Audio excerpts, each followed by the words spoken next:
the second public debate of the symposium. As we said at the time of opening, we traditionally have two sessions that are open to the public. We have to open the debate to the public and offer to the community the result of our research. And so this debate is part of that. The title of the debate is Cannabis, between prohibition and legalization, which drug policies? To answer that, we have invited a group of prestigious people. We're going to, first as an introduction, we're going to have a short presentation to introduce the debate. The first one by lvana OBRADOVIC from France. She's going to explain the stakes and the political and public debate in our country. And then we have the we have several personalities that seen changes in the law from prohibition to legalization. We're going to listen to the pioneer experience of Uruguay, and Ambassador Milton Romani is kind enough to honor us with his presence. He was in charge at the time of legalization of cannabis in Colorado, of the Junta Nacional de Drogas under the presidency of Pipi Mujica. And he can look back now, and after a few years' experience, he can tell us why they changed the law and how. But all this very quickly, keeping further debate the rest of the messages he wants to pass on. Then we have a panel of debaters, of course. Bernard KOUCHNER is a friend, and it's an honor for us to have him here with us. He's at home here, not only in Biarritz. He has all his friends, even Pierre, whose picture is on the wall. So for many of us, Médecins du Monde, MSF, anyway, Bernard KOUCHNER is a doctor.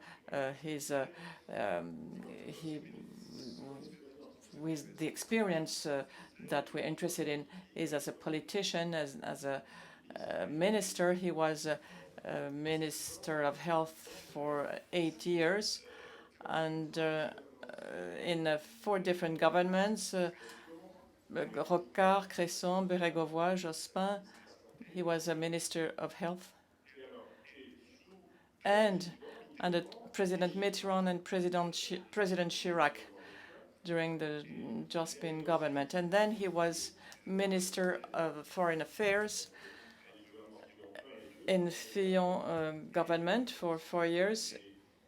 So that was an additional experience for him in international affairs. And when legal regulations had to be adapted and to change, his experience will be very interesting to us and to this debate.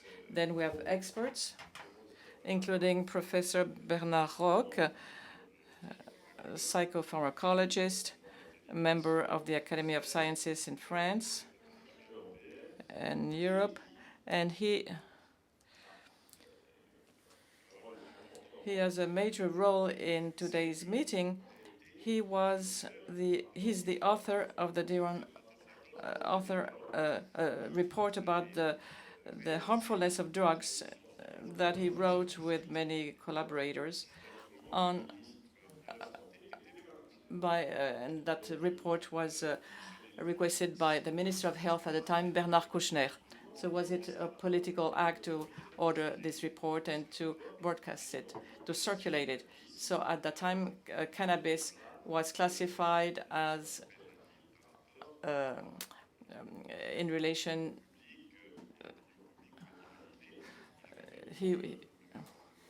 Bernard Roque, it was in 5th position behind cocaine, alcohol, tobacco, cigarette, etc. Our specialist, Amine BENYAMINA, who is a professor in Paris Sud and psychiatrist and addictologist and president of the French Federation of Addictology. Miguel VELAZQUEZ, who was for a very long time the president of the Association of Drug Users at Sud. He has an extensive experience on both sides of the barrier as a user and as actor, public health actor. He can tell us about his experience. He also lived in Spain, in the United States.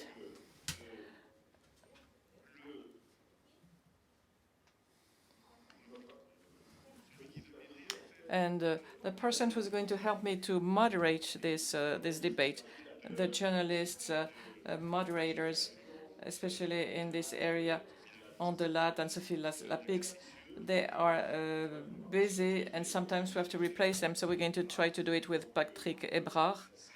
He's a doctor, a physician, former president of Médecins du Monde, and he was also one of the founders of the International Association of Harm Reduction. Two other experts here, Andrew FREEDMAN.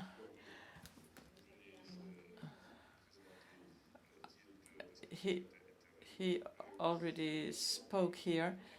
He was a man of the situation at the time of legalization in Colorado. And finally, our friend Joan COLOM, who is a public health physician and director of drugs and dependencies at the Generalitat of Catalonia. And in terms of harm reduction, he was a pioneer in many areas, not only substitution treatment, syringe exchange, earlier organization of distribution of methadone.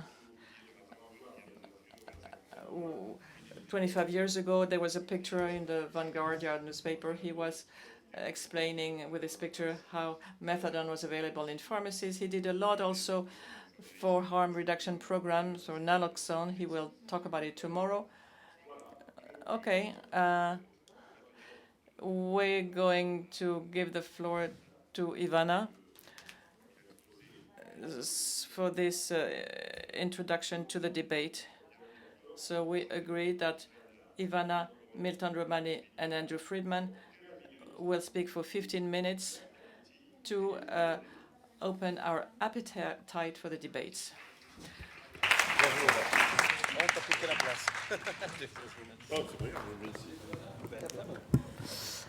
Bonjour à toutes et à tous.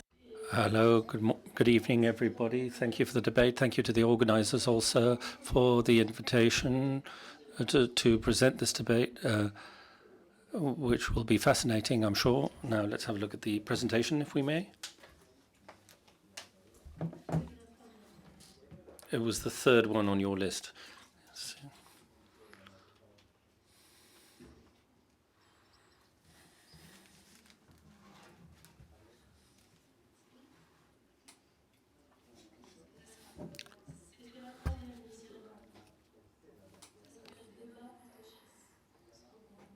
It's called Debate ATHS.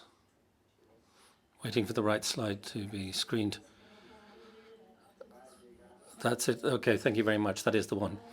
Okay, well, for this introduction, I wanted to focus on just a few things because 15 minutes is almost impossible. So I've decided to focus particularly on the challenges as they have been defined in the last 10 years and how the situation has changed, and the paradigm of prohibition for decades was imposed because of international conventions and because of the war on drugs decreed by President Nixon in 1971. And it is precisely there in the United States that prohibition was challenged for the first time in 2012 by a popular referendum in 2 states, in Colorado and the state of Washington.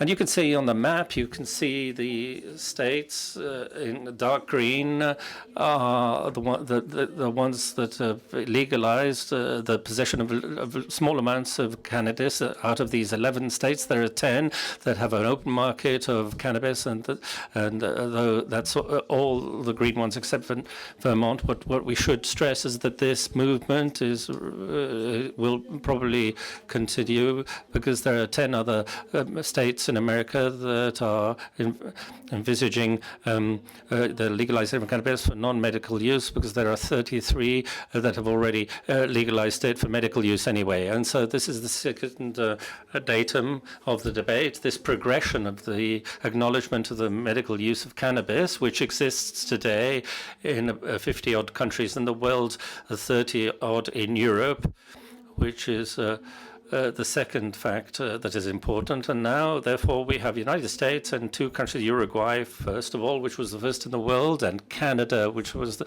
first G7 country to also have opened a market in very special conditions, which we will talk about later in the debate tomorrow. And this has contributed to a diversification of the cannabis policies. So what can we say today about the experiences concerning regulation carried out in all the different states that we've been presenting? The first thing is that indeed there's not that much history enough to be able to judge definitively.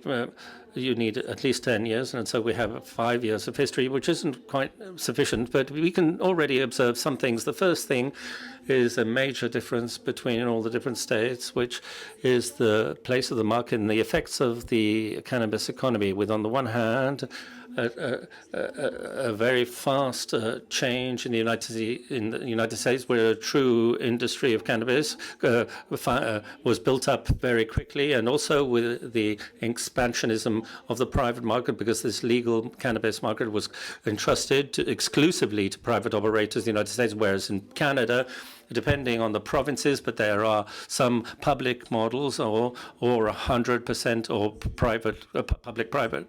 So it'll be very interesting to see how this progresses in the next years. The next major difference is with public health. And there are and the results that we can expect at this stage is that there hasn't been any huge upheaval, so nothing really has happened. You can see that the prevalence of use, that there's a lowering among minors, except for Uruguay, but an increase of the levels of consumption among adults, particularly young adults. And the second effect is kind of normalization of cannabis, particularly among the young, an increase in accessibility, so a strong lowering of the prices of the cannabis that you find in the legal market in the United States. There's a particular situation with marketing and advertising, which are difficult to regulate because of the First Amendment. The third point is diversification of the products and the ways of use, and a general increase of the concentration of products that you can find in the United States. And then with public health, a lowering of resorts and a new public, because of acute intoxication. Many have been linked to the market of food produce, which have been consumed and not fully self-managed by certain consumers, young people and senior people, which have led certain people to emergencies. Well, with regard with the early effects is also the criminality and delinquency, which is, and then with the black market and trafficking, we wouldn't expect it to be eradicated in such a short period. In Colorado, for example, it represents 40% of the offering, and back in Uruguay, I think it's a little bit bigger. There are some studies on the subject, but also there's another problem about reorganizing the cartels in In the United States, it's around methamphetamine, and then there are challenges of equality which are linked to the price. In other words, that we observe the legal cannabis market in practice is often reserved for the most well-off users who have access, but there. And that could be changing if the price is lower. So these international evolutions also have an impact in Europe particularly, and also in France. And here I have a summary slide, but you can find all of these data in the FDT site, which tells us about the trends of cannabis in France. So the first thing is, even if the resin is still the majority consumption in France, which is not the case in the USA, is that there is a great rise in grass, because it's almost a quarter of seized drugs, and more widely, Europe and France have become production lands. There are a larger number of cannabis plants than in the past, and you can see that the surveys in the general population that there's home growing, and particularly with minors, there's a very good vision or perception of grass, which is less chemical than tobacco, natural, bio, and it has a message as opposed to the decline of tobacco among young people. The second big tendency is that we have more and more concentrated produce.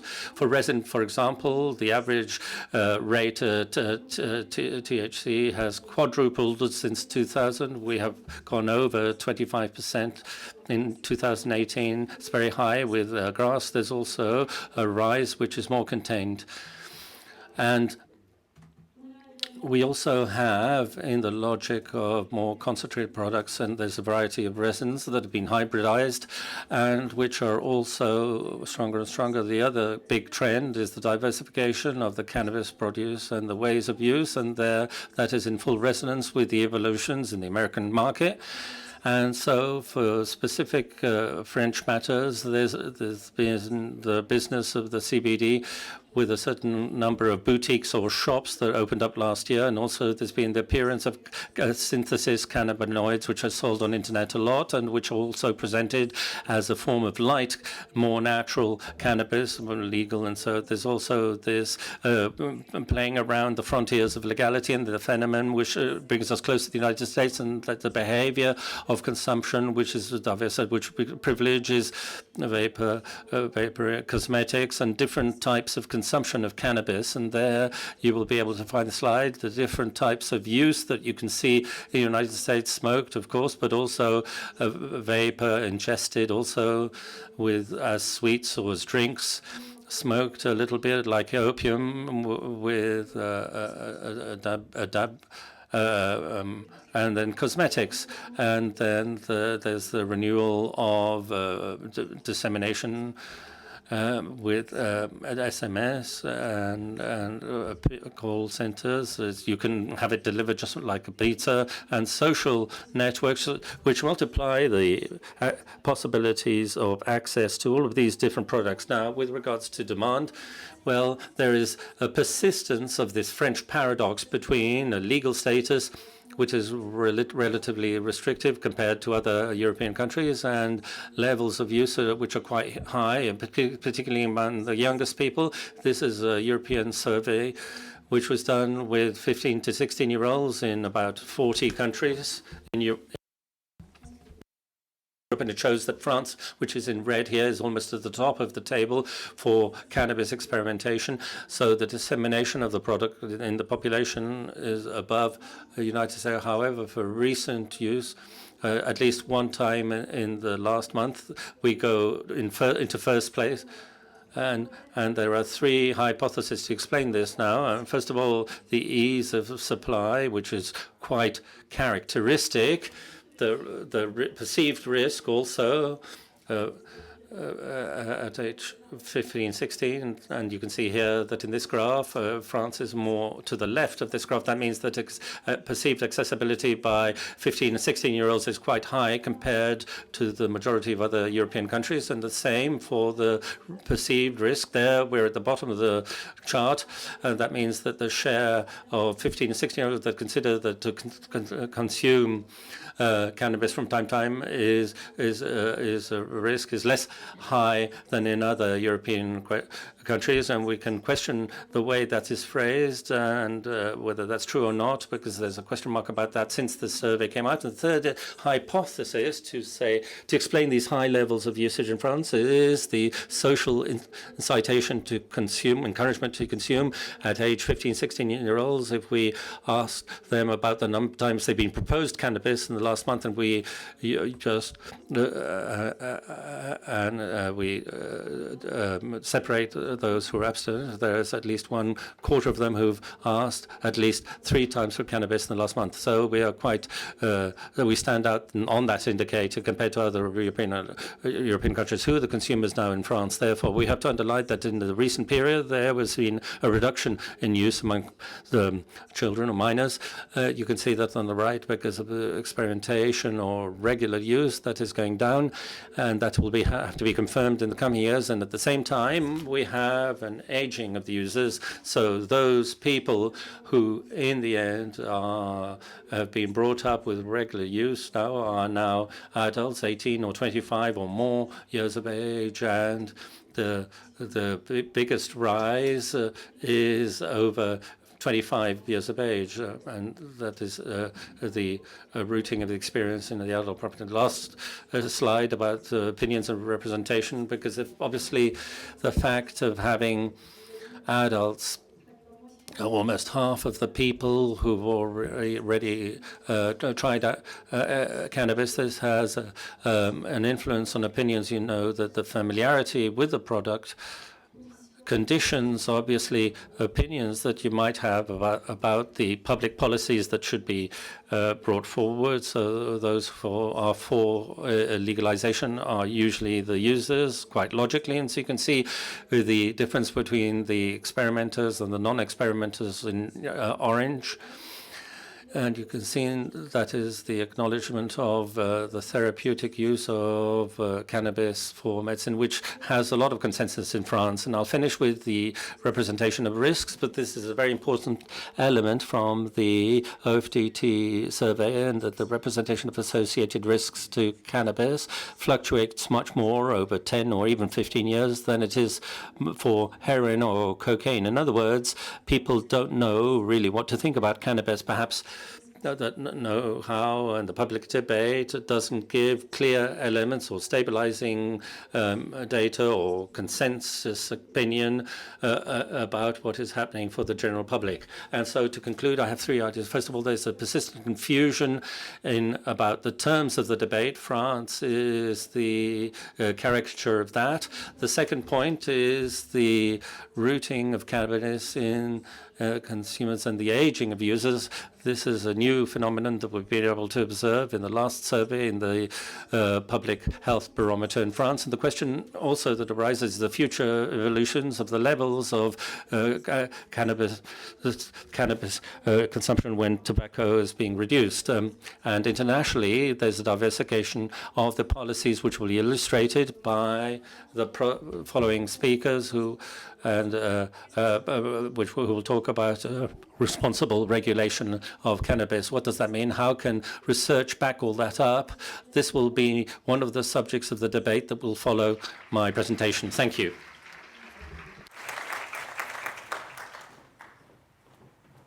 Vraiment, merci beaucoup. Well, thank you very much, because that was 13 minutes and 30 seconds. It was really dense, which allows us to go right to the heart of the matter. Milton, would you like to come up to the podium and give us your speech? Milton is a Uruguayan political head and still has responsibilities within this American state. 15 minutes. he's a friend. This is really hard. It's very difficult to explain in 50 minutes all the historical reasons that have led to the situation. Okay, I can pass the slides with this remote control. Hello, good evening, everybody, ladies and gentlemen. Thank you very much once more.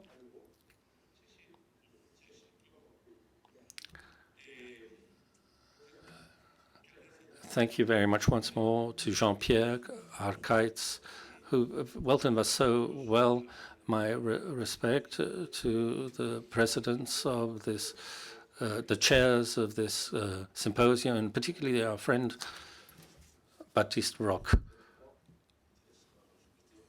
who's very interested in what he's writing, noting down at the moment. But from Uruguay, we want to acknowledge the vision that he had, that the Professor Roque had in 1998 with that report that he presented, which reached us at the time, and which is, it's a very visionary with this debate that is gaining strength, and it is gaining the sovereign wills of different countries, of the jurisdictions of the United States, and of society as a whole, because this debate and these decisions have to be political decisions that are debated in an international forum. Undoubtedly, it is an international problem. But there has to be an organized civil society that is behind all of these decisions, not just for users, but also all organized civil society that is part of that are stakeholders in this subject. Today I read a very interesting item of news. A federal court in Philadelphia decreed that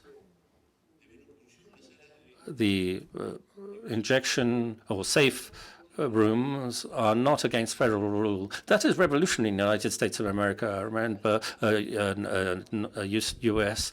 Ambassador, William Rockfeld, who said to me on the day that the gringos begin to inject and it's allowed, everything is over. Because his vision was a little bit, let's say, William Bromfield. I don't know if you've heard of him. And so Jean-Pierre asked me a long time ago, what made Uruguay do this? Uruguay is a country, as you all know, that is small. It's 187,000 square kilometers, but not that small, really, because within its territory, Switzerland, Belgium, Netherlands and Denmark all together fit into our country, so it's not that small. And we have a population of 3.5 million and a cow population, a cattle population, and of sheep, and of 16 million. So there's more cows than people in Uruguay, and this really determines a particular characteristic of Uruguay, and breeders, farmers protest anyway. And one of the biggest addictions that we have to face today, currently, is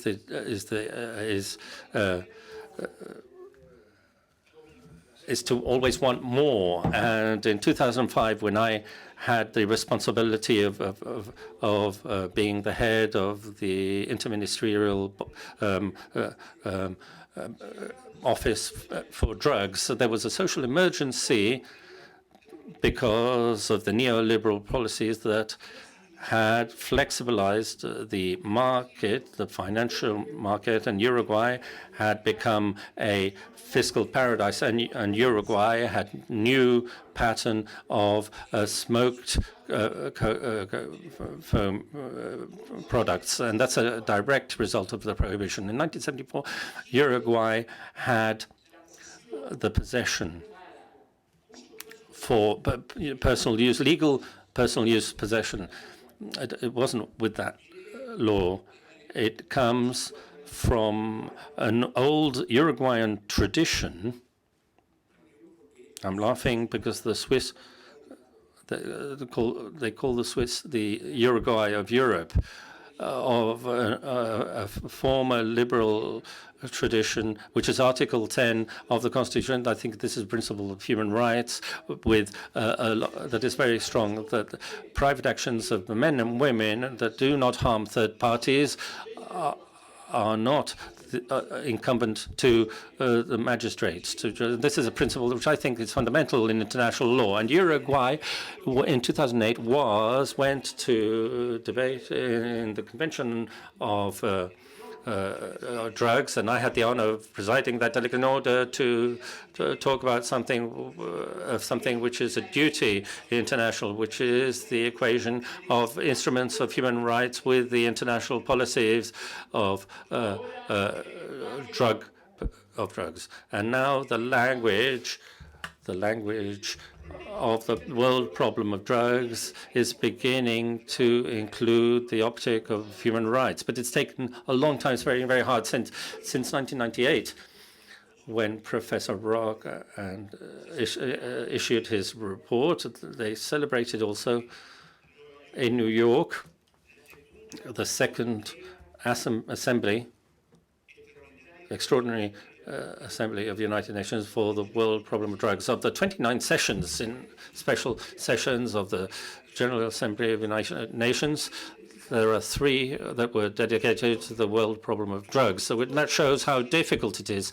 It shows how difficult it is to manage that engineering that is based on 3 conventions, which are tougher and harder than the pyramids of Egypt, that do not allow, or that at least limit the sovereign decisions of states, that they can take them anyway, because Uruguay took the decision, a sovereign decision, just as Canada did.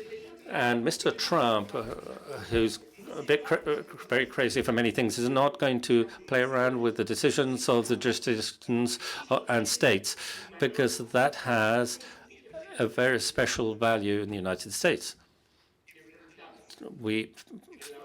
The lowering of assets is faced because Uruguay is a liberal country. It's come with certain social upsets, but modulation. At that time, it was about to fall in a black list of money laundering. And we had a consumption pattern that was new,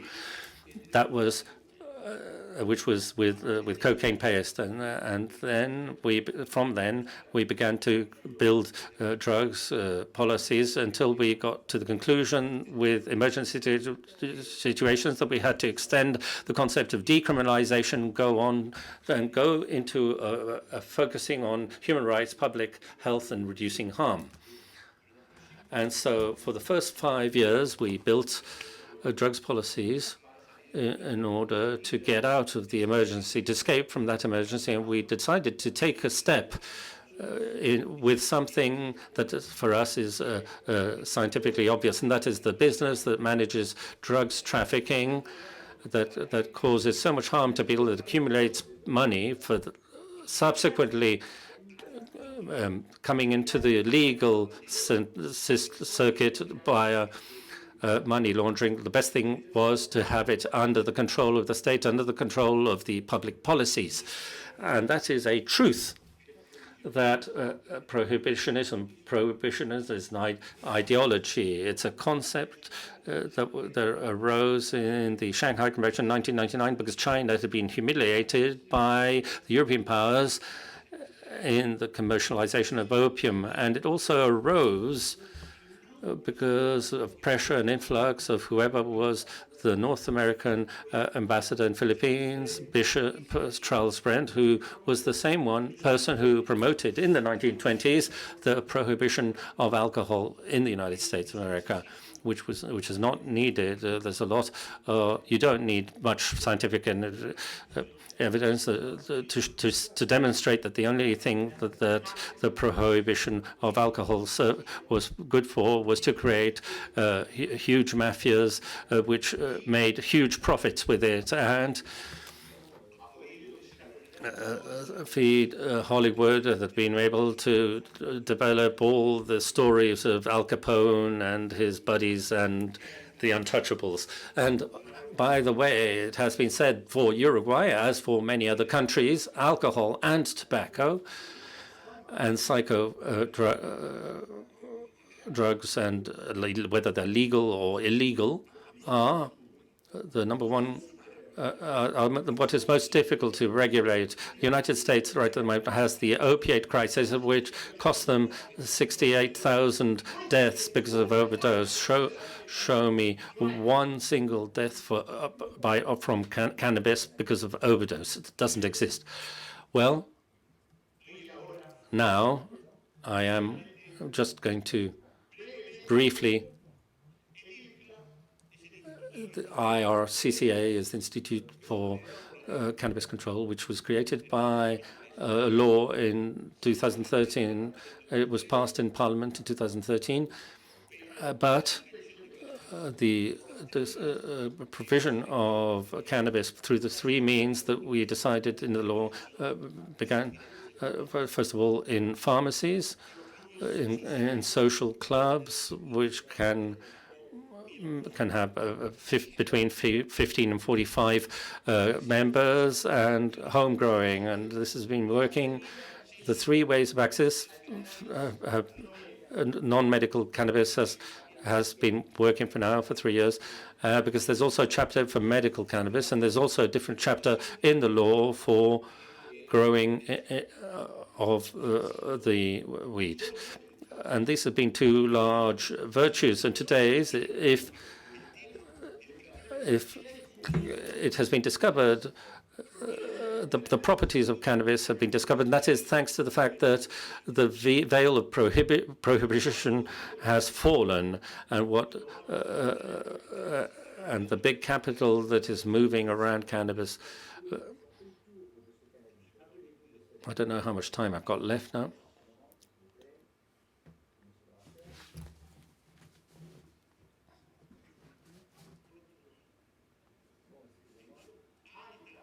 There we have it.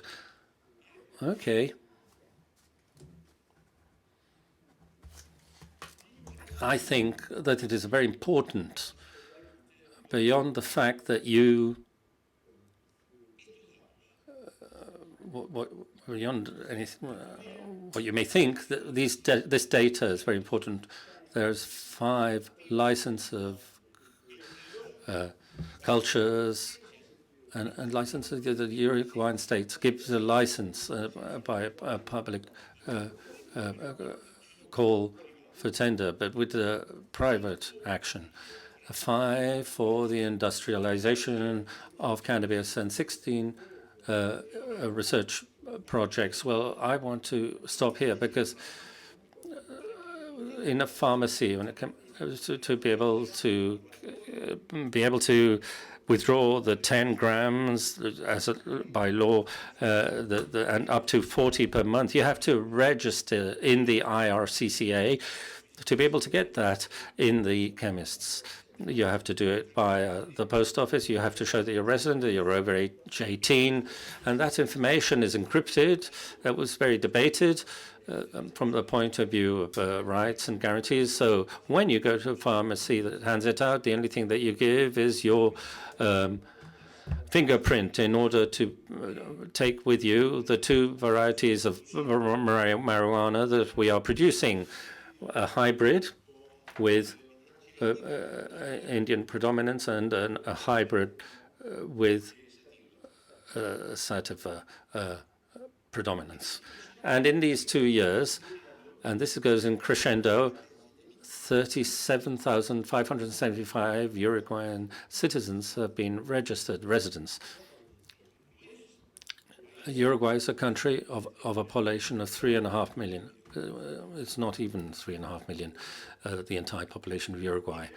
The homegrown registry have 7,385 members of clubs. There are 3,829 have been registered, people who've registered for that. So I want to state this is hardly 25% of what we suppose is the number of users between age 15 and age 64. these Uruguayan citizens are not going to drugs trafficking sales points. Secondly, they trust the law, they have confidence in the law and in the state. And so the law of cannabis regulation has laid down a different link with the drugs users. It is not criminalizing, and so therefore it gives you the possibility of educating, preventing, and treat in a different way. Is that the end of it? Okay. And here you have the report produced by the IRCA every 6 months, and then we could talk about the evolution of cannabis consumption, which I can summarize in one sentence.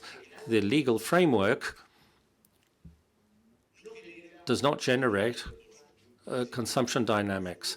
The dynamics of consumption of cannabis, of any drug, does not depend on the legal framework. The legal framework, what it ensures, is another kind of regulation.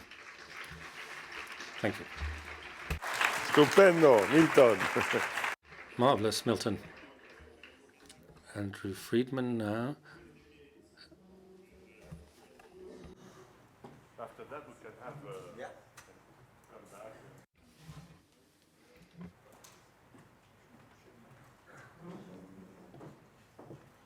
I've got my stopwatch running. Perfect. First of all, I've been accused many times of speaking too quickly to be understood. That does nobody any good, so just wave at me if I start to outpace either the translator or what you can understand. This is a humbling place for me to be for a number of reasons. The first of which is I'm one of the few people who are not a doctor, or more precisely, I am a doctor, just not the kind that helps people, which is to say I'm a lawyer.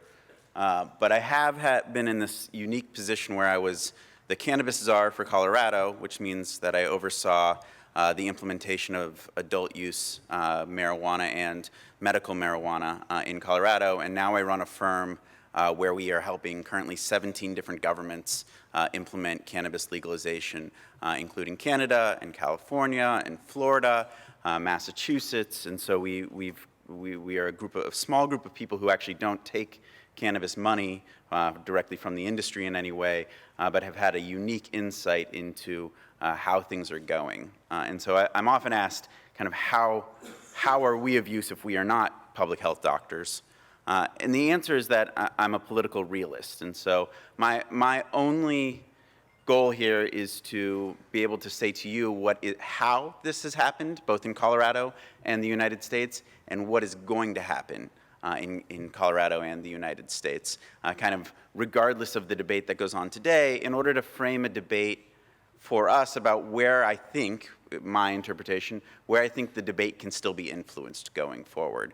Because I do think the debate about should the United States legalize cannabis is a little bit of a fait accompli, and the debate about how we legalize is becoming all that much more important. So this is how everything stood essentially forever in the United States, which is cannabis is illegal in two different ways. The first, the U.S. Department of Justice will arrest you. It is a Schedule I narcotic and illegal on a criminal level. And the second is it actually violates the Food, Drug, and Cosmetics Act. And so if you tried to use cannabis in a product in any form really, other than Epidiolex, that the FDA would come and shut you down, in theory. What's interesting about this is it's pretty clear to me that the part of this that's going to change is that it will no longer be a Schedule I narcotic, and that the U.S. Department of Justice in the near future, 5, 10, who knows, but probably 5 years or fewer, will no longer consider it to be illegal. However, how it fits within the FDA will probably be the more important question about how it looks in the United States. So how did we get here? If it's still illegal in two different ways on the federal side, why are we talking about cannabis legalization at all? And that's because really over the last decade, there's been a huge populist push in the United States for cannabis legalization. Gallup first started polling this back in 1969, and only 12% of the population was in favor of legalization. Now it's 62% who are currently in favor of adult use legalization in the United States. And when you talk about medical marijuana, it's much closer to 85 or 95% who are in favor of it. So there was this huge populist push, but the United States government didn't move at all. And so what happened, and this is a rare thing to happen, but happened anyway, is the states just decided to go forward with it. Colorado was the first state to vote for it at the same time that the state of Washington voted for it. There's probably a few reasons why Colorado was first. It is kind of the right political mix for it. It's 6 million people, so it was a good size, but not a huge size. It already had medical marijuana at that time, and there was simply a very strong advocacy group to go forward with it, where if you tried it in a place like California first, it's a much larger political operation. So Colorado moved first. I think that's going to continue to be interesting for a number of reasons. Colorado is also, to date, really the only mature adult use cannabis market. Right now, if you look at demand reports, Colorado, the regulated market inside Colorado accounts for 95% of all cannabis bought in Colorado. Only about 5% of it goes through the illicit market right now. And that is, I think the closest is like Washington State, which is around 65%. And so Colorado really does continue to provide the best data in the system.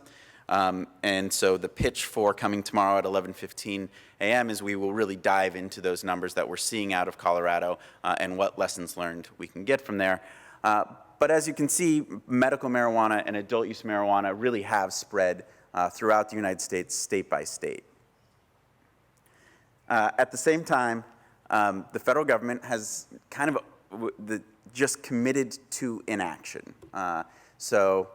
There's been a number of things that have come up, something called the Ogden Memo, the Cole Memo, there's a budget amendment. They're all very confusing, but what they come down to is simply different ways of the federal government saying, we will act in a silent manner here. So you can do what you're doing, it's not legal, but we won't arrest you. And they found a lot of different clever ways of saying that, but it is not exactly action on the federal government level. There's some reasons that this is definitely going to change in the near future. For one, the more important part of the polling is that it is now has support on in a bipartisan manner. For the first point, Republicans now are in favor of it, 53 to 47%. And so now you're starting to see the first bills that have Republicans' names on it. It is no longer a far left agenda item, and in fact, there's some movement for the right, for the conservatives, to grab cannabis first and have it be their issue rather than the Democrats' issue. And so at the leadership level, it hasn't happened yet, but you see a lot of grassroots movements really from the Republicans to start to claim this as their issue. It remains very high for Democrats, and it really is only going up. The other one is, of course, tax revenue.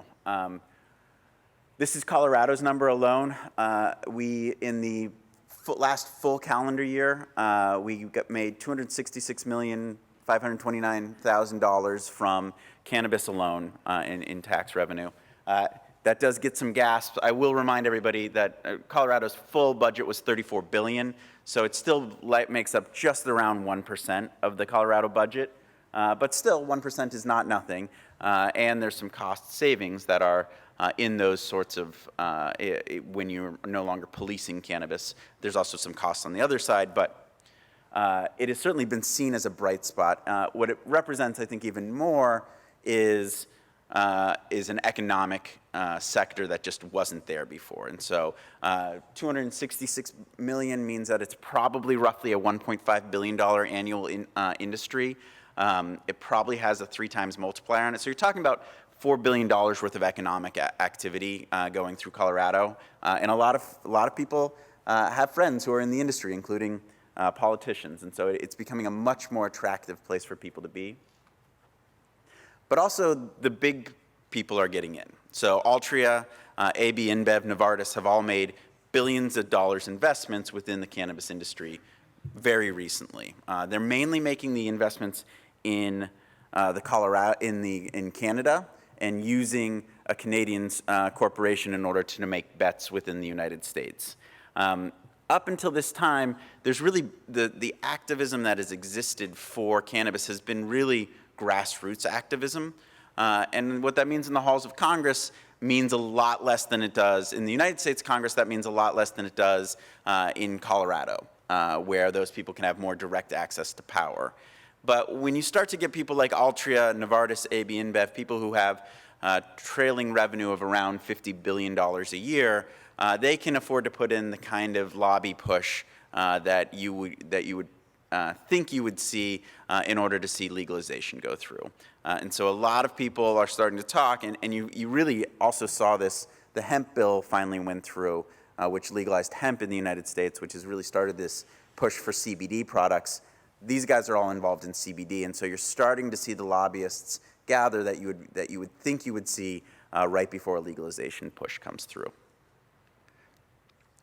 There's an interesting nuance here that I think is worth considering because as we showed before, medical marijuana is even more popular than adult use marijuana. But I wouldn't be the first to say this, medical marijuana in the United States, the way we've administered the program is mainly a farce. It's not completely a farce, but there's no other medical programs in the United States where a vote of the people decides what a qualifying condition is, or a governor decides what a qualifying condition is. And so it goes through none of the typical scientific processes that would normally declare something medical.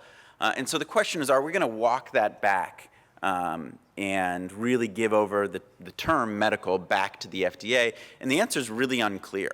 There's a growing sentiment amongst people that say, like, essentially they don't want to wait the 10, 15, 20 years that it would take to get things through 3 phases at the FDA level. They would just rather states get to continue with their medical programs and that the FDA monitors for safety. And so that's a debate. I don't think that's the way it has to go, but certainly a lot of what they're talking about right now is what do we do with pre-existing medical programs. So the possible medical programs going forward are, for one, full federal legalization, and that's essentially what we would also think about is you would go through and buy marijuana like you'd buy alcohol, allowing for recreational only and really shutting down the medical programs, federal deregulation of medical only, and really allowing for this kind of state-led medical cannabis program, or continued federal illegality, which I think is unlikely, but even in that case, you're going to continue to see the spread state by state of legalized cannabis. What I would say is probably most important, especially when I talk in the United States, of what I hope the public health sectors get involved in is how do we jumpstart research in this area? We are so far behind that the paradigm has shifted to all cannabis products are innocent until proven guilty, rather than guilty until proven innocent, which is normally how we would treat a product. But since people are so fed up with inaction on the research level, that is not how cannabis is treated. So is there a way for us to flip that paradigm?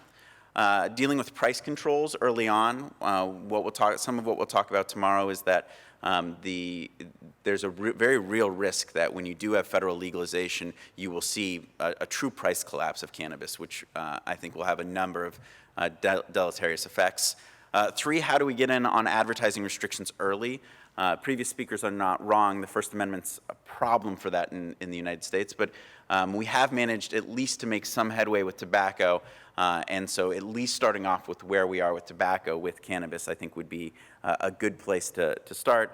And 4th, what kind of quality control measures are we going to ensure that we see some sort of standardization in the industry? I do think when we finally start figuring out what's going on in this vaping and THC world, it probably will come down to quality control. I've helped write the rules for most of the testing labs in the United States, and I will say this has been a lift that the states have never had to go through before, creating their own testing protocols without the oversight of the FDA. in order to help us do it. And so things are definitely falling through the cracks, right? There's just no way that the states can gain that kind of muscle in such a limited time. And so how do we stand up a quality control system as fast as possible in order to make sure as little harm is coming to the public as possible? So those are the ways I would frame this debate going forward. Thank you very much for your time.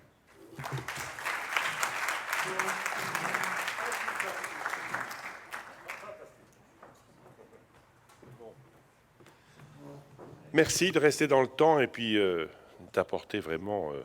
Thank you for keeping within the time limits and for providing different elements for the debate. Perhaps before the reaction of the panel, we could ask Joan COLOM quickly to explain the situation between the prohibition in France and legalization in Uruguay, Colorado, other American states and Canada. Can you explain just in a few minutes, perhaps in 3 minutes, what is the situation, for example, in Catalonia, of regulation of access to cannabis?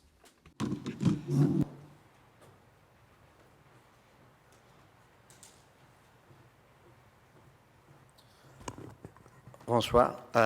Bon après-midi. Hello, good evening. Well, the question is that we have a long history of regulating cannabis, but our competency has its limits, and not the case of Uruguay. And in 2015, 2016, we have a very special history with more than 800 cannabis groups for more than 15 years. Many people go to these clubs to seek a certain quantity of cannabis, which has been previously established, but there's no regulation for that. It's totally opaque. We don't know the concentration nor the standardization. We don't know the compensation. We don't know the cannabidiol concentrations. We don't know. So thinking about a public health perspective and thinking about a risk reduction policy, which gave us a lot of good results in the field of heroin and elsewhere, we thought, why not regulate? So the first thing we did was to do a governmental regulation, which the Constitutional Court rejected, and then we did a popular law, a law by popular initiative, and it was regulated and approved in the Parliament of Catalonia after a presentation made where there were 70 people from the academic, police, scientific areas, and it was passed by unanimously in the Catalan parliament, just with the abstention of one party. But this law also contemplated the possibility of regulating control of culture, growing, transport, and distribution, based on the structure that we have with clubs. But also the Spanish Constitutional Court said that it wasn't Catalonia's single responsibility, and the law was not therefore put into effect. And we are in an not illegal, a legal situation outside. It's a vacuum, really. And there are different interpretations. Sometimes a judge decides to pick up all of these seized material and to take to court the people of the club, and the next day the people from the club come and say, this is not mine, this is not ours, it belongs to 150 users, and those 150 users, with that, the judge decides, well, okay, take it back because I'm not going to open up 150 cases. But other judges do the opposite. So it depends on the situation and on the particular moment in time. But in any case, I support a perspective of public health. And I always say a legal market deregulated and illegal market, I'm saying legal alcohol, and illegal unregulated. This famous graph of the Trimbus Institute, the two at the extreme provoke the majority of legal, social, and health problems. If we're able to find at the bottom of that curve, in the lower part of the curve, if we can meet there, we would find the minimum effects for health and for society, and that is called regulation. So I think it would be very strange to talk about to complete liberalization because we're already going to the other extreme, but I still think it's also very bad that there are some countries, there's pen penalization. In our country, it's not penalized. But it does affect people who carry it. And I say this very clearly, excuse me for the cough, and I also say this about the social clubs with which we have a lot of relationship. Cannabis consumption has health problems. We can't deny that. But we are, on the other hand, against the fact that penalty, taking to court and prison, we don't think that that is the method to give it to bring it to an end. That doesn't. So less opacity, more visibility, more transparency, more capacity to know what quantity, what concentration, what characteristics it has, and what timetables, what limitations to access, and particularly advertising, because just as we are against advertising alcohol and advertising tobacco, we're also against the advertising of cannabis. So we've got a unique opportunity because this is going to be cannabis is going to be regulated. I have no doubt about it. All the international policies are going in that direction.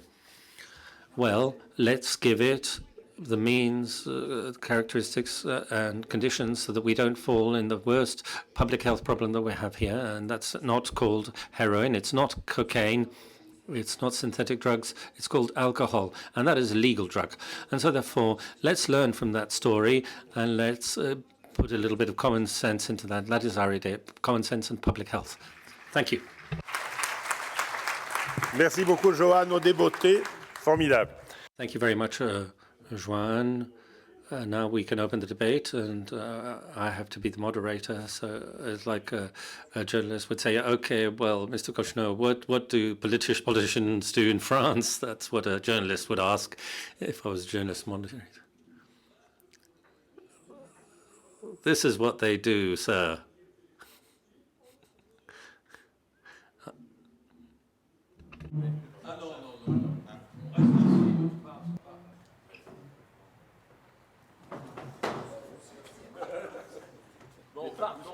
Pardon, mais c'était bien de bouger un peu parce que. Well, it was nice to get some movement. So what was your question again? Oh, right. What do politicians do? Well, we take care of the government, sir. So now that this is clarified. So what do politicians do? They do not want to pass laws that would make it possible for them to lose in the next elections. So what they'd rather do is try to pass or not pass laws that are potentially dangerous. Now,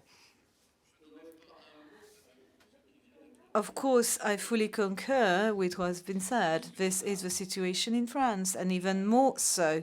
Alcohol and tobacco, as you know, in France, kill a lot more than, well, obviously not road accidents, but we have about 180,000 to 200,000 people dying because of alcohol abuse.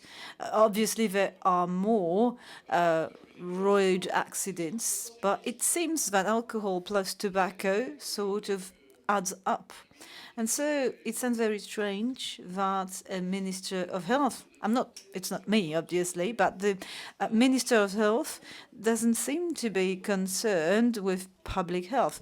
Now, we need to check where we come from and where we're coming from. For a long time, public health has not been something of interest for medical doctors. It was certainly interesting for politicians and also for patients, but medical doctors for a long time were excluded. When you were specialized in public health for a long time, that was just a political thing, you know. Being a doctor meant being by the bedside of your patients. There was a sort of tradition in our country. Now, again, to explain in a few words, because I suppose I only have 3 minutes. All right, so in a matter of 3 minutes, what can I explain? Right, shall I restart to have 3 more minutes? No. So for 7 years, I was in charge of public health and not of health at different intervals. And I did see the progress that was made on what back then we used to call drugs. And again, this is very quick. I started at a time when pain was not managed. Morphine was close to being prohibited.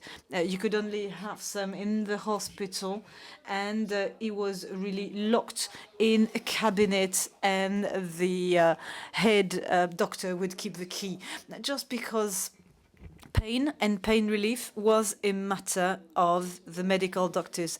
And you, as a patient, you didn't have your say in that. And it was very rare. And the doctor again, and the patient again didn't have their say.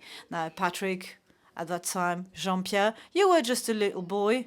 You were already that, and you were already painful, I suppose, but so we started saying, well, there's no reason why we shouldn't be more patient-centric. If the patient is painful, we have to do something about it. So we started with the EVA scale, and that was the early days. Everybody would use morphine, not in an excessive manner. Again, only the medical doctor would decide how much, but morphine was considered toxic and was considered as a source of addiction. Now, the young boy here is a specialist in addictions. And let me tell you, the specialists that we had back then, when the patient would need morphine, we would use the statistics in cancer treating of the Gustave Roussy Institute, based on a cohort of about 50,000 patients. And back then we would say, well, we are creating addiction. We are creating addiction. And then we will use the statistics to try and avoid using morphine. Now, the wide majority of the French population wanted that to change, wanted that morphine is more widely used.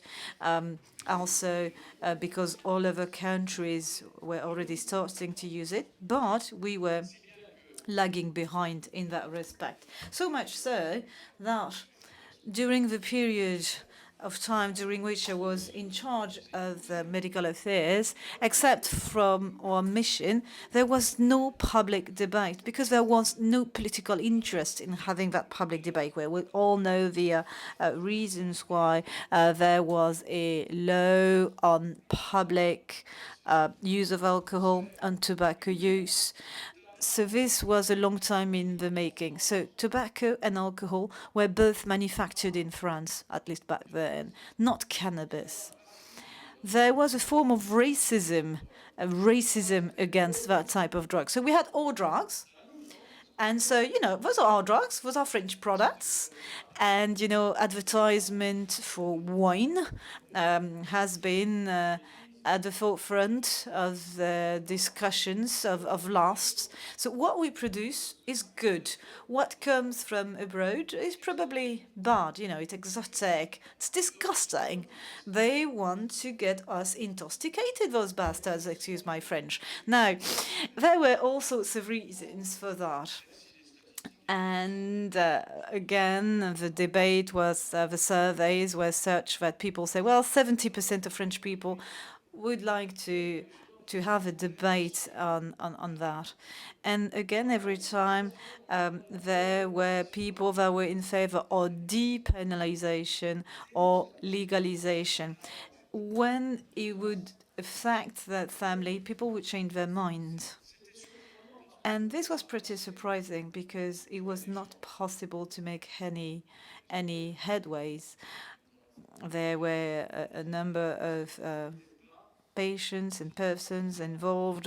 And obviously, I think there was not enough awareness raising to make it possible to have a public debate, either in the newspapers or on TV. Bottom line was, you are a drug addict. And the doctors here I'm speaking under their control, they would be dealers with a white coat. So they would say, oh, you're in favor of depenalization, so it means that you're a drug dealer. You're also a drug addict. So this has changed, and I know I have to stop. And this is a shame because it's very interesting what I'm talking about, and it brings back many memories. But anyway, every time it changed progressively. Now, with our last president, in his program, he said that he would tackle the issue, but this has not been done. This has not been done at all. And from what I understand, the Minister of the Interior, well, you don't need to stand up. I'm going to stop. No, I'm not here to prevent you from, well, to prevent your freedom of speech. So you were a Minister of Health, and so Michel Barzac played a key role on the syringe exchange programs, but then I know that you fought hard for substitution programs and also to make progress in risk reductions. Well, where did it? He's talking on my behalf, so why am I here? Now, again, what was the obstacle? Well, I was in the process of explaining, and you just, you know, okay, come on. First, my best discovery was Bernard Roque. Bernard Roque was really very important in supporting our fight with clinical data. And so that was really a providential meeting. So he created different categories of the hazardous substances, and cannabis ranked 7th, if I'm not mistaken, amongst the substances at risk. And it was pretty useless. It was important for his career, but it didn't help me at all. So there were many obstacles, no less than France itself. We're pretty on the conservative side. And, you know, medical doctors are pretty conservative. Not all of them, obviously, but they would be pretty conservative. I don't know why, because they thought something was removed from them. I don't know what, but they were pretty hesitant. And they thought that we were about to violate something or infringe something that was forbidden. So for all those things, we were lagging behind very much. Was there another question that you wanted me to address?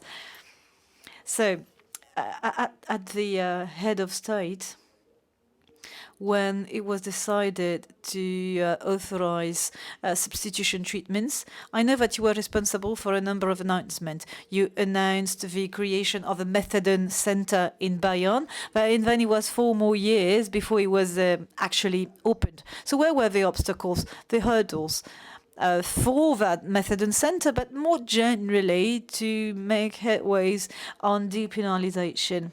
Yeah, there's no law on depenalization because nobody wants such a law. So we're always under the impression that, you know, for methadone it was a hard fight, and for AIDS as well. Well, for AIDS and HIV, unfortunately, this is something with which we made progress. But again, if you remember the beginning of the AIDS pandemics, when we started, everybody would say, well, that's something that matters to gay people and drug addicts. And, you know, it's not too bad. It's not too bad because it's just for those people.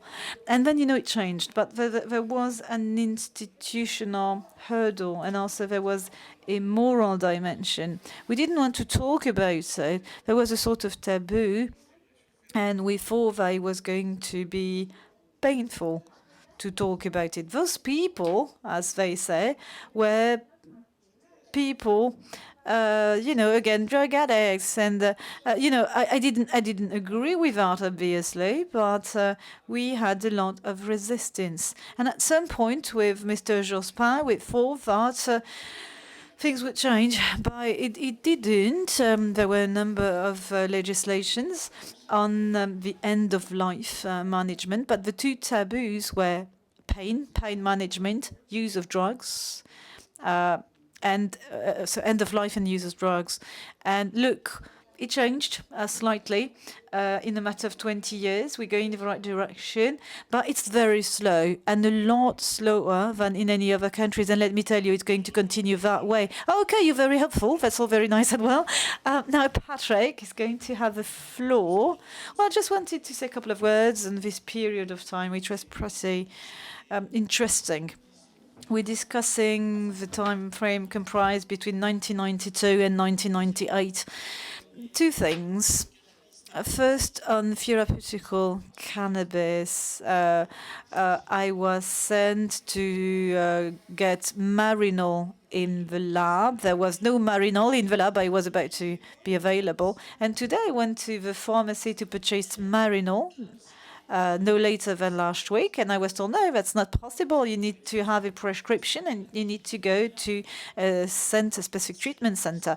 So it's hard to envisage, but when you have someone with Parkinson's disease or with multiple sclerosis, and to name but a few, 25 years after the legislation was adopted, it's still very complicated to get your drug.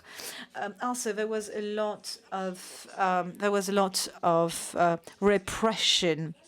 So the syringe exchange program was adopted, but then the police would really be against that dissemination, and so we had a hard time with that as well. Now, last week, the Minister of the Interior made a seminal declaration. They said, well, we're going to change the name of Echec. Oh, very nice.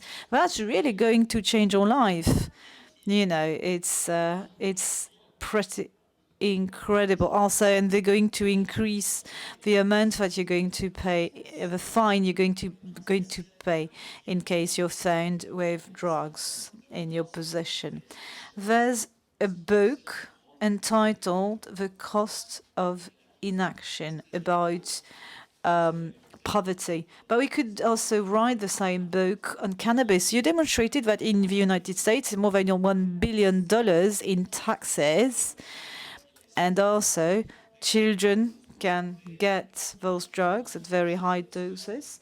And there's a very high danger as well because there's no legislation. So there's also a cost of inaction. So just envisage how much it brings in the treasury, plus a number of side effects. I mean, cannabis is not a product without side effects. This requires education and risk reduction. And I'd like to finish with an idea that just came to my mind. In the United States, in the states where cannabis was legalized, it seems that the rate of overdose, of opiates overdose, is less high or lower. So this would tend to show that the specialists in public health, the people from the police, and the number of experts helping PIDs or people with an addiction to painkillers, it seems that they were right.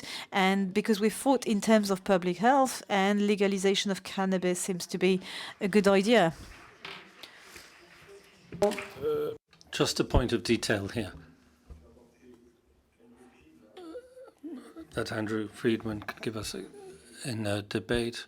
He had explained to us that at the time of the legalization of marijuana by Colorado, the governor at the time was opposed to it, and it was a vote that led to the change and the decision. Is that right? Can you give him the mic? Could you tell us too, how did that, what are the political situation? How was that decision made politically? Yeah, it's unpleasant. The legalization of cannabis in the United States has used a mechanism that was actually pretty rare before that, which was that they'd go state to state and just vote to put cannabis most of the time directly into their constitution, and it would be a vote of the people.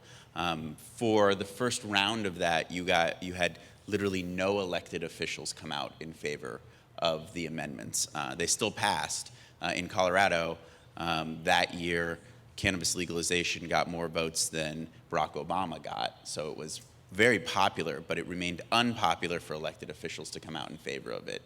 In more recent rounds, governors have come out in favor of it. Governors have even proposed it themselves and tried to get it through the legislature. That's what happened in New York, unfortunately, unable to do so. But it's a strange phenomenon that there's so many political reasons not to put yourself out there for legalization, but the grassroots movements pushed for it anyway and achieved it. OK. Quelqu'un souhaite réagir? Amine?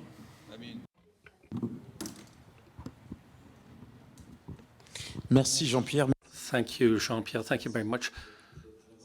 I thank you to be always there in this debate, and that is important.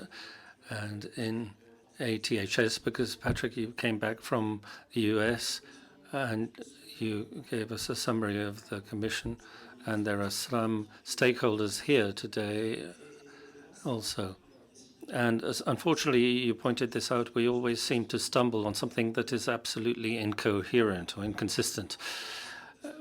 We have polls that show that French are not in favor of legalization. We see that science is converging with opinions. We clearly see not the inoffensiveness, but also the products. And to be a professor of addictology, thank you, Bernard.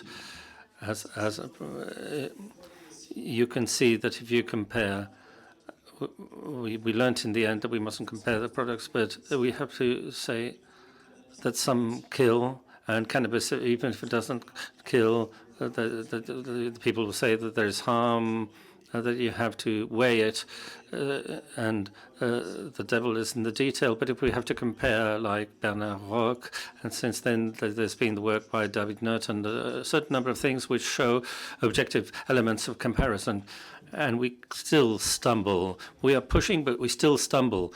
And so what is remarkable is what I've discovered when FREEDMAN was saying that even such a progressive person as Obama, and with all the democratic states, and he didn't take this step, he didn't take that leap. So there's something very special about this product. We have the feeling, therefore, that as soon as you have to take that step, there's something subjective, which means that everybody begins to shake and tremble. So that is something that should be dealt with by the United Nations, by a supragovernmental, which will work on the basis of what Jean-Pierre has tried to tell us, which is the democracy and the medicine evidence base, and weighing the risks. And one day we'll be able to say, are we going to go there or not? There's something that is illogical, that is quite subjective and difficult to understand, which probably has to find its roots in what has come before, and that is the diabolization from one culture to another, which and perhaps cannabis is something that goes beyond us because of the social. It disturbs the culture, Judeo-Christian, European. There's something there, something particular about cannabis, which probably is feeding another the fear of our leaders and those who clearly have no mask.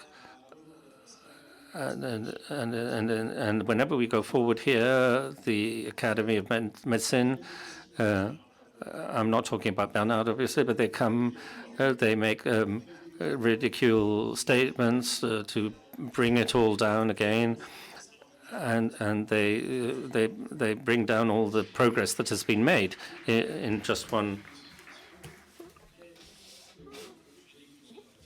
I've said conservatism for the medical. These are the times of medical conservatism. But look at what's happened just a few weeks ago, a few months ago. We talked about cannabis or end of life among elderly people. What has happened? the Minister of Health said we're going to experiment. So it's been experimented everywhere, 20 times. Everybody knows these experiments, but that is a pretext not to do it, obviously. It means, well, look here, it's always like that. And this immunotherapy, we're still experimenting, but really it's been experimented everywhere. We even created an agency, a European medical agency, but we have to restart every time because there's a blockage somewhere all the time. So I think there is actually a pathology of political decision-making. It's hard for us to take that step, but Uruguay, the Uruguayan state has taken that step. They've overcome that barrier of legalization, and so what? By legalizing, what has it got to slow it down in international conventions? You can have the microphone. What has slowed down Uruguay? Well, the legalization of drugs organization, which works every year. They do an evaluation. They always say that whether we're not strictly. I will answer. I'll explain now. I'll answer your question now. But I think it was Einstein who said it was easier to split the nucleus of an atom than to split prejudice. And we're fighting prejudice in spite of the evidence because the legal architecture internationally as well as nationally is founded on pseudo-moralistic principles, and that is very difficult to combat. You need political leadership. You have to have political leadership of opinion which is strong and decided to go forward. When we approved the law, we had a parliamentary majority. We had the leadership under Mujica, who went in that direction. We had a mobilized civil society. That also is important.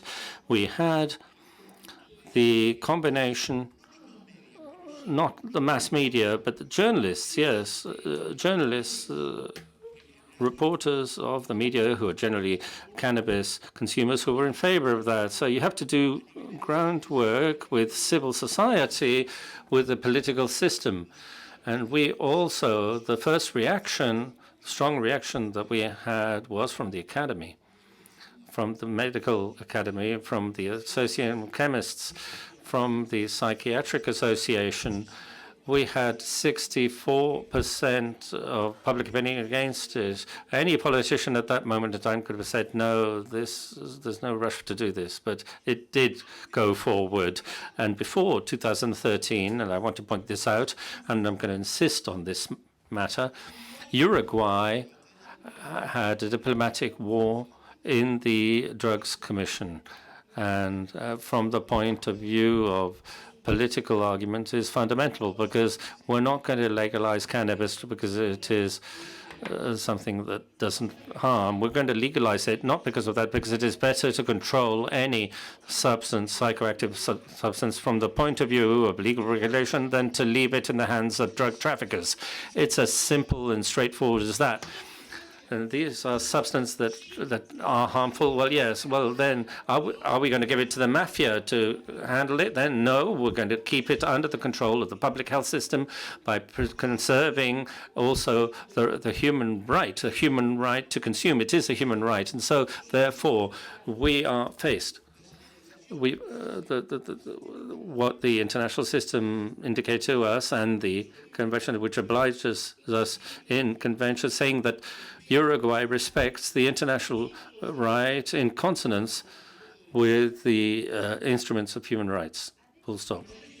I don't know if this is, some lawyers say to me, well, you're going to lose in any court in the land with that argument. But, well, it's true. I've been told, and perhaps they're right. We will have to look for a solution. But I say conventions have to be changed in the international system. But I think that we have to make progress in the decisions of the national countries, national states, which are still sovereign, and they can take sovereign decisions. Thank you for that clarification, Miguel. Do you think, do we make war with drugs or declare war on people who are drugged up? Well, just to come back to the questions about the United Nations organization, I think that my hope, at least from international organizations, even from within, because I've had a lot career as an interpreter, and it is the United Nations are some of the countries that make it up. And so to ask something from the United Nations, whether it is for drugs or for any other thing, in fact, it is that it is the country that make up the United Nations. If they don't want something, then we're not going to get there. That's the first thing. And secondly, with regards to France, I think that in spite of the fact that France is a Cartesian country, so to speak, we are completely under the ideology. So why does cannabis have this break on it? Why? Yes, I think there is a racism about drugs. Is like the drugs of blacks, and there is racism of drugs, and I think particularly that there's a lack of courage, and that is courage of politicians, which we lack, which Uruguayans do have that courage, and it's true that in France that we mustn't deceive ourselves. The reduction of risks in we always say this is thanks to AIDS. We wouldn't. Would be dying, and not just drug addicts, but also the entire population. If that hadn't been the problem in 2020, we wouldn't have half the risk reduction tools that we have at the moment if it hadn't been for AIDS. And that it was because there was a complete panic, and indeed we absolutely had to resolve it. And it was epic also. And the politicians at the time had the courage, and like the death penalty and like abortion and so forth, there have been men and women in politics who were valiant and courageous. And now they're not there. They have the obsession about polls, and they're fake polls anyway, because this has been said also, the French are not at all opposed, well, not to legalizing, but depenalizing. So to answer your question, Jean-Pierre, indeed, you can see that in any case, particularly with the Sarkozy's policies of figures that have been put forward, it's much easier to stop a user than a trafficker. So what they were interested in, the police officers are just human beings, and obviously they're going to go to the easiest solution. We're going to, are they to try to look at they'll look at the neighborhood supplier, and they'll make a report. It'll be taken to the attorney. And it's always been a war against drug addicts and not the traffickers. And it's scandalous in 2019 with the 55 measures. Well, this is odd. The health aspect is not, but it is a public health problem, drug use. And really, this shows the true face of this government, which, like others, and all the recent governments, from the right or the left, and often the right has done more than the left, in fact, in this field at least. But in any case, what is clear is that, well, that the users have always been the scapegoat and have been stigmatized, and we can't talk about drugs. There hasn't been a public debate, but obviously there's no public debate, because if I go to a television stage and I say I like cannabis, well, I'll be persecuted. They'll follow me, or any other drugs. Obviously, I will be taken to court because presenting it in a favorable way. So how can there be a public debate? How can we possibly discuss this seriously? And it's obvious that we have to regulate, that we have to control the quality, and you mustn't let the mafias deal with it. But this is what happens. We prefer to close our eyes and abandon the entire country. But in the neighborhoods, in Saint-Denis, a neighborhood, around big cities. These are abandoned neighborhoods in the outskirts of cities, and they're abandoned not only because of health, but also abandoned in education, social policies. These are totally abandoned neighborhoods left to their own means. Non, ce micro-là. Can you please use that microphone? Well, you know. Well, you give a microphone, but it doesn't work, does it? Yes, yes, it does work. It does work. Okay. So, yeah, when you start stating something in favor of legalization, there's a nice round of applause here in the public. But, dear friends, you need to realize the truth of things and the situation. And it's pretty contradictory when you think about it. You know, surveys, when you're being surveyed, people tend to answer, well, it's not very nice, we don't want that. But in all honesty,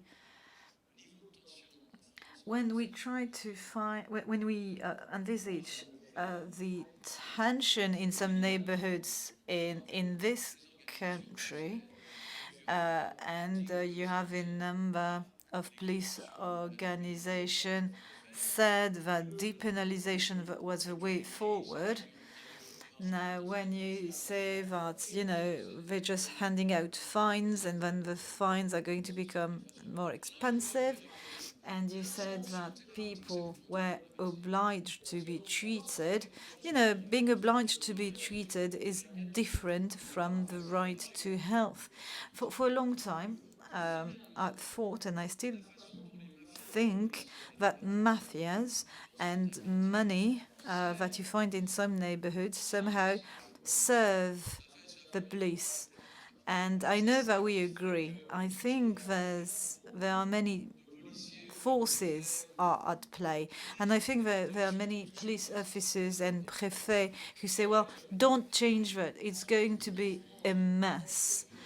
And, you know, if you think that you're going to grow cannabis and not zucchinis in the south of France, it's going to be something very difficult to accept by the public.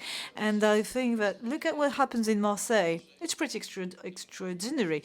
And Marseille is maybe a caricature, but it's the situation is in many cities. You have a number of mafia-like organizations.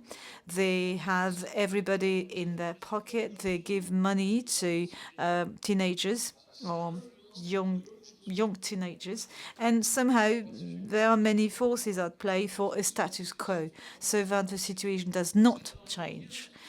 And this, of course, while still fully being in agreement with what you say, it's true that we have a number of police officers saying that, well, we can't go in those neighborhoods. There's a lot of hatred against policemen. But, you know, all this is very complex. Una reflexión. En el campo de las drogas. Now, in the field of drugs, nothing is easy. I think a complex problem does not have an easy and single solution. That's true. Drugs is polyhedric, and legally, health-wise, governmentally, socially, in the community, socially, in the family, this polyhedron cannot be approached from one single point of view. We have to have a more holistic, more complete view of this. I've been working with drugs for 30 years, and I've seen everything. And some things we've gone forward. Why not with this? I remember that we began the syringe exchange programs. They said to us that we were going to increase problems a lot, and there would be many more infections because of the syringes that were thrown away and left on the floor. Then we went to the prisons, and we had criminal accusations of people who demanded that I should do that. And then the trade unions, the prison trade unions, who were against us doing it. So we had two demands or requests. And obviously, we listened, and we began with the syringe rooms for a year and a half. The most important roads in Barcelona, every Wednesday from 7 p.m. to 9 p.m. was cut off. Whether the best Barcelona football game was on or not. It was cut off for several years. Why was this road cut off? In order to require the closing down of a supervised injection room. And there were political parties that participated in, and we put up with that. The city council put up with that, and we put up with that, and we stood our ground. And now this is happening in an outskirt called La Mina, where there's a huge amount of drugs trafficking, even worse than in Marseille. And they are demanding the closing down of the supervised injection room. And there's about 2,000 people, and we're going to stand our ground. What do I mean by that? How many rooms do you have? 7.5, 13. And how many patients? About 4,000. And about 90,000 injections, or 90,000 entries per day. No, 90,000 in total.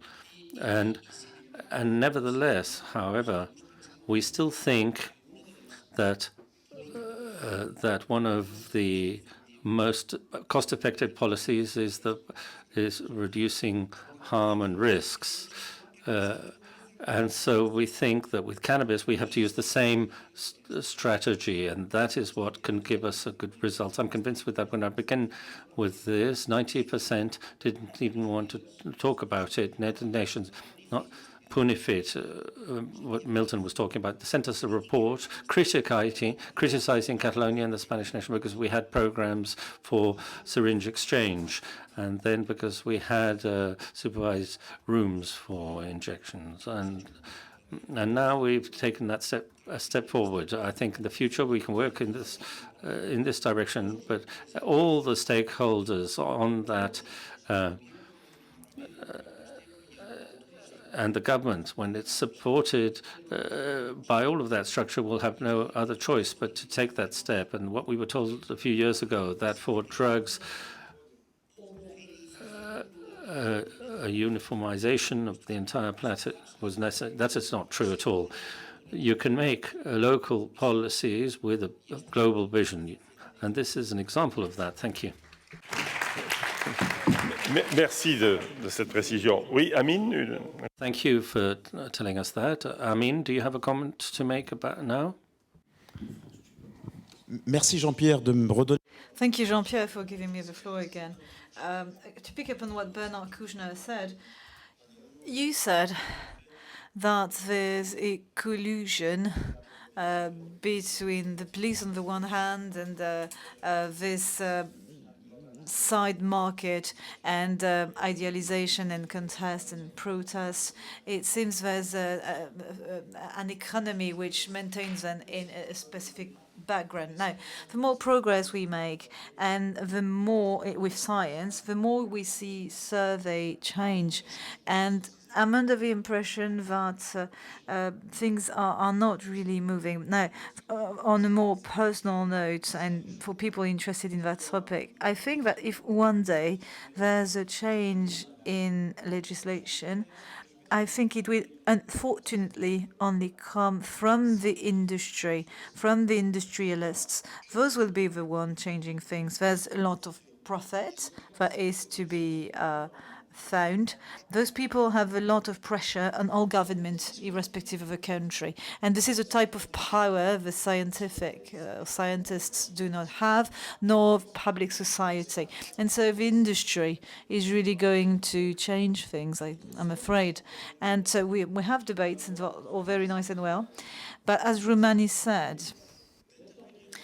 I think we have a possibility to have a way in this debate by trying to regulate things so that at the end of the day we do not have a big wave which is going to submerge public health and everything at the same time. So there's a natural trend, a natural tendency, and the debate that we have here seems to be worthwhile. But again, it's really the industry, it's really the power of money, which will not take into account the scientific results nor the national interests. And that's really my feeling. And again, that's my personal point of view. But we do think at the end of the day, there will be a convergence between recreational use, cannabis for recreational use, and cannabis for therapeutic use. Well, in that debate,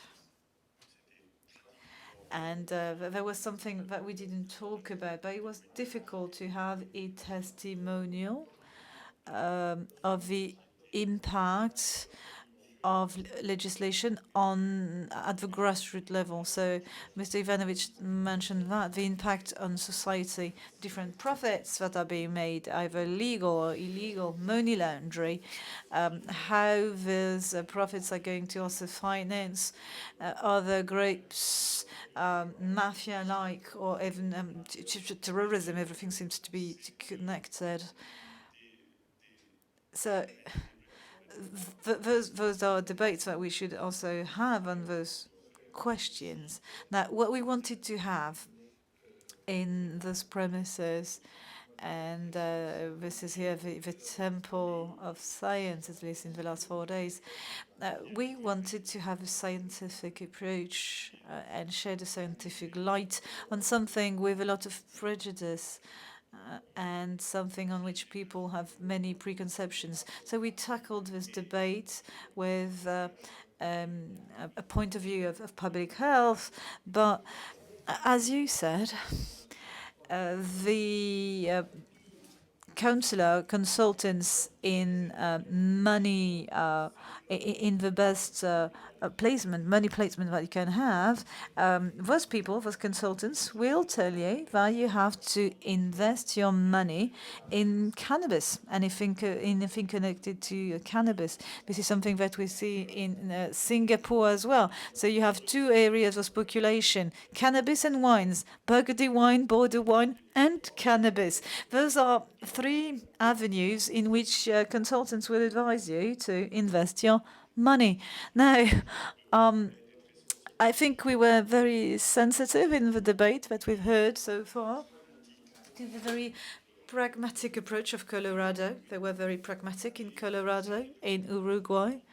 And this was underlined by the representative for Uruguay and Bill Grande, a will to also preserve human rights.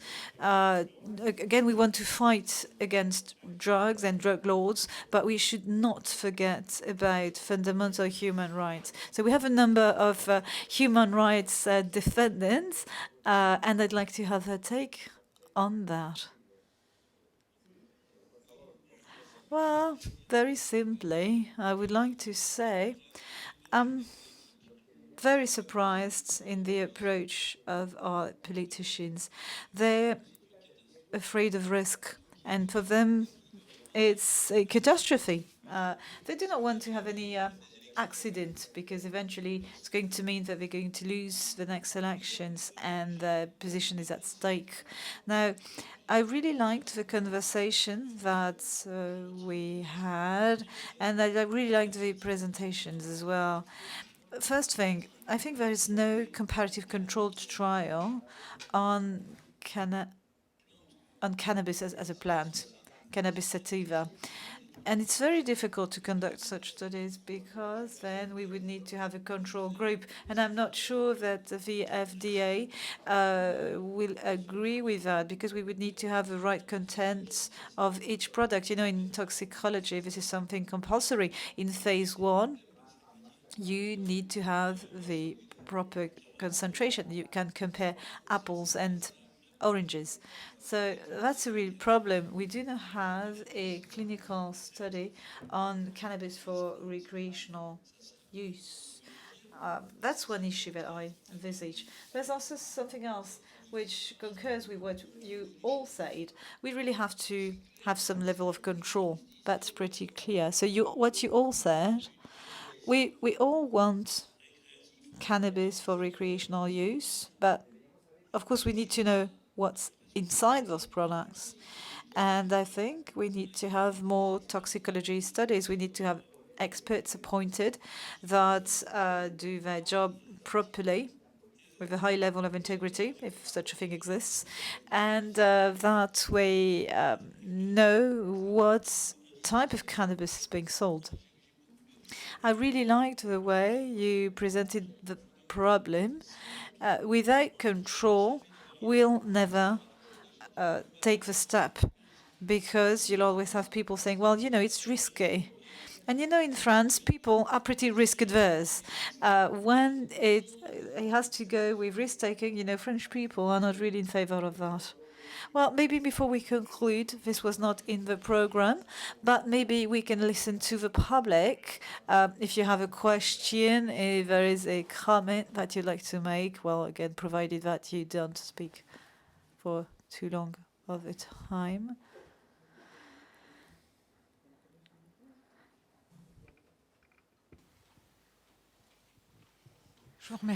Well, I would like to thank you for this very interesting debate. I have one question.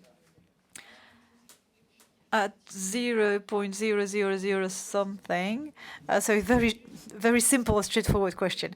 I'm under the impression that from a political point of view, there's some awareness raising with our new government, or at least when it was elected. We thought that things would change. We thought that eventually things would change. Many times we had that impression. And then it seems that people are just stepping backwards. So maybe I'm wrong, maybe I'm mistaken, but I think that a lot of cannabis is being used, and I think that the quantities consumed in France are pretty high. I think that the majority comes from Morocco, right? And Morocco, even if that seems pretty blurry, but I think that it provides a livelihood to entire regions. And it's true that France and Morocco are friends, or at least I think. So don't you think there are hurdles as well that stems from that, the diplomacy and things that, you know, are beyond our power? And also I think that the different lobbies of alcohol and tobacco are certainly not very keen on further legalization or legalization of cannabis. So what do you think? Well, dear friends of the Foreign Affairs, former Foreign Affairs Minister, I'm sure that you have a pretty decent idea on that. Again, the microphone is not working. This one does. Thank you. Well, I had a very nice answer, but I just forgot what I wanted to say. So, as you probably noticed, we never criticized our Moroccan friends. And if we were to criticize them, they will answer that they do whatever they can to fight against, you know, the transportation of cannabis at high speed on the highway, but make sure that there's no extra hectares being planted with cannabis, and we all know that there are hectares of cannabis being planted. Therefore, do not talk about diplomacy. There's not such a thing as diplomacy without politics, and diplomacy is nothing different from just serving a policy and political interests. Now, you've seen that the Minister of Health participated to the inauguration of a shop in the south of France where someone sold cannabis that they were growing themselves. And what happened? Well, the police was in the shop. Next thing you knew, you know, in this country, this is what you do. You send the police. So, you know, we still have a long way ahead of us. And I think that will be the last one jumping on the bandwagon. If you look at what's happening around us, in the UK, the situation is not too complicated. The situation is getting better in Spain, in Switzerland, in Germany, and in Belgium. And in the Netherlands, you know, it seems that it's a very nice business. So, you know, France is really lagging behind. So you're always thinking about, you know, politicians and the political leaders. You know, that's, you know, there's a lot more pressure at stake, the political pressure, but also more so an economic pressure they're afraid, the political leaders, and they're afraid. Why would they be more afraid in that country and not on neighboring countries? Because there's an ideology. Everybody is talking about the Judeo-Christian ideology. This exists, but there's something evil at play. And it seems to be very bad in France from a moral point of view. From a moral point of view, you can call it whatever you want. It's pretty immoral to use drugs in this country. It's okay to drink wine. It's okay to smoke, but apparently it's not okay to use cannabis. My name is Beatrice Campbell from Marseille. You mentioned my city many, many times, so I thought I would give you my take. Now, 3 years ago, we had a movement, an initiative in favor of legalization of cannabis, and the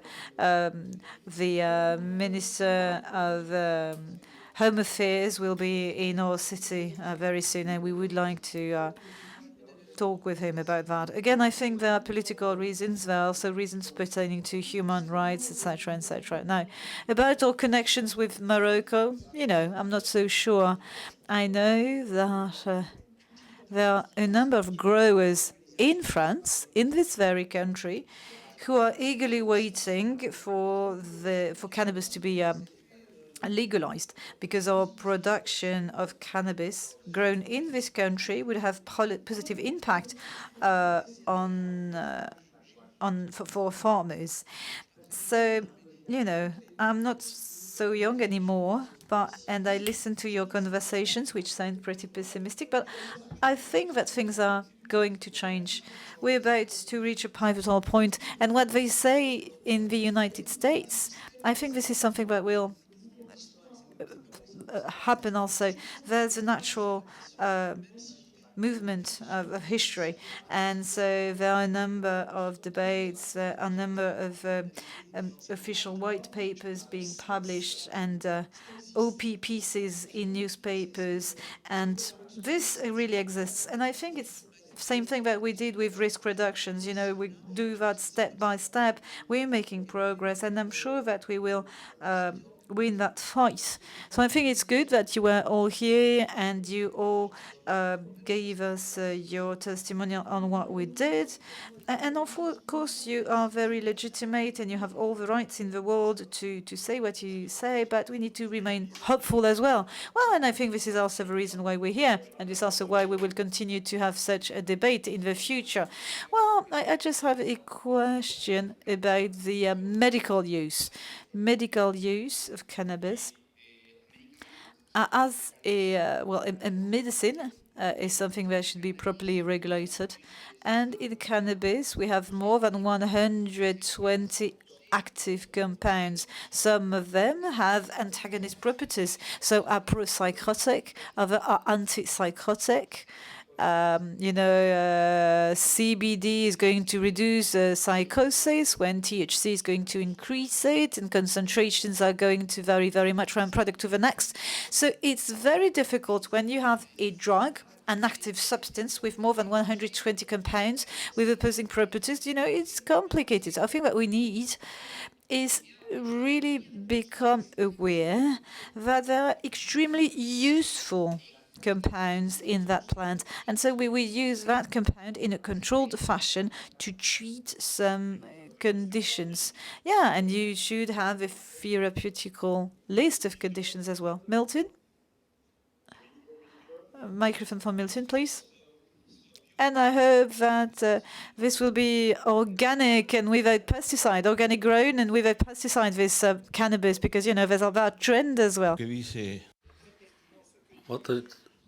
My semi-compatriot, what he says is very pertinent, because with the prohibitionist mask, now everybody's coming out of the closet.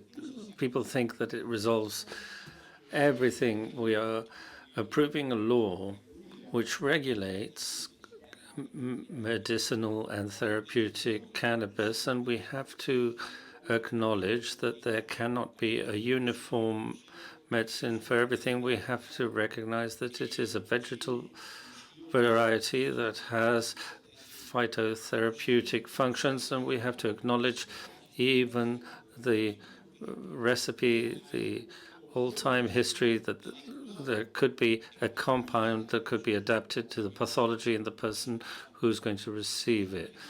With medicinal cannabis opens up a broader view than the logic which you are subjected to by the pharmaceutical industry. And the clinical studies give you a uniform substance, and that is what is traded. And I agree with my friend there that society and sovereign states have to become strong, not to prevent the industry to progress, but also to have regulation for those kinds of markets. Regulation is a strategic concept. There are illegal markets and there are legal markets for cannabis and for other things. My friends, in Uruguay, we used to consume cannabis or marijuana that came from Paraguay. It still comes, well, Paraguay pressed marijuana because it had been pressed in such a way that it could be hidden in many places. And it is a cannabis that has 59 toxic elements apart from THC and CBD. And we are producing our own cannabis now with its own genetics.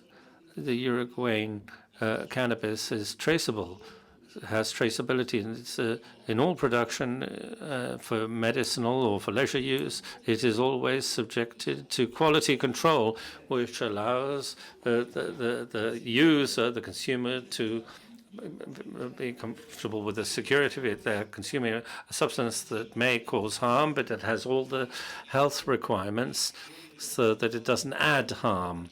So that is a perspective of reducing harm, of reducing its deleteriousness. And I wanted to mention something else. On the 17th of July of 2017, it began to be dispensed in pharmacies. There were long lines, long queues, as has happened now in Canada. And all the media, TV media, international media, went to cover that item of news. And with the prospect that zombies with rats were going to attack the chemist shops, the pharmacies, was something that what was in fact happened was something that changed public opinion, because they interviewed an engineer and he said, I have been consuming it for a long time, and now, fortunately, I can go to the pharmacy and get it. And there was a construction worker will say, he said, yes, I do. I used to consume from time to time, and I can do it now legally. And there was a 64-year-old who came along. So the increase of cannabis consumption, these regulation has occurred more among the age groups of adults and senior people, not the young, because of course there is an effect. The legalization effect has a legitimization effect, a social legitimization effect, which breaks the myth.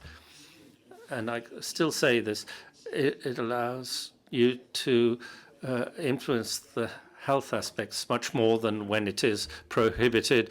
Okay, well, I think that could be a good conclusion. Well, there's a last question from the floor. I'll be very brief. I'll try to be brief in any case. What is surrealistic in the debate is that we're looking for reasons to change things in access to cannabis in our country. We have this scientific evidence. Bernard represents it, if I remember well, when the report came out. It even came on the front page of Le Monde newspaper. Our former UN secretary supports the legalization in the world, and we don't manage to do it. We can think of all the predictions. We can't say that why can't we say we have the politicians that we do, and we elect them, and I think that we have a collective responsibility, though, and that is, let's see, we no longer accept individual risk or individual responsibility. Everything is the state of the welfare state that has to take all the responsibility we get. Figures about road deaths, 16,000 has gone down to 3,000 road deaths. But with still, at the time, we didn't do any cannabis screening. Now we do it, so we will have the 300 or 600 or 700 deaths or accidents which led to a death where we can incriminate a drug user. So when something is good, it's not because something, as Montesquieu said, something is not good because it's a law, but if something is good, it has to become the law in reality. This is a second quote I heard. Albert Einstein also said that humanity will lose out not from the bad actions of bad people, but from the inertia of those who just look on. So how about we do it? Shouldn't we rethink of something like and our Minister of Health at the time, and it was when we began to go forward because it was good to prescribe a little bit, and then tens of thousands of doctors were mobilized, and we began to say, for the first time in this world, we can create a type of use before having the evidence, before doing the study, and before it is imposed on us. And I have the intuition with cannabis that that is the exit. We have to get on the train before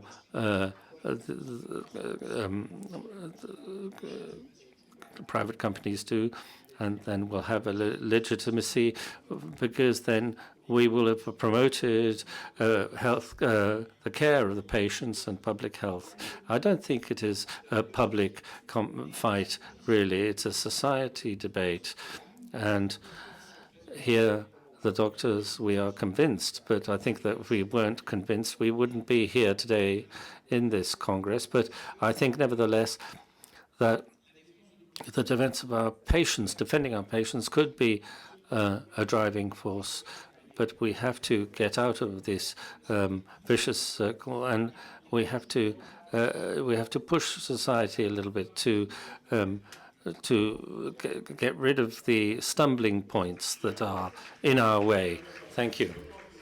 Well, I think that could be the final word. I think, well, in any case, the Ivana Bardovic's introduction showed that with the strictest legal context, we were at the head of the consumers, and particularly among the young, who are those that have to be protected. It's not the elderly, it's the young. And so the evidence of the fact that we have to do something has been well presented. Thank you very much to all the panel and all the speakers, and see you tomorrow.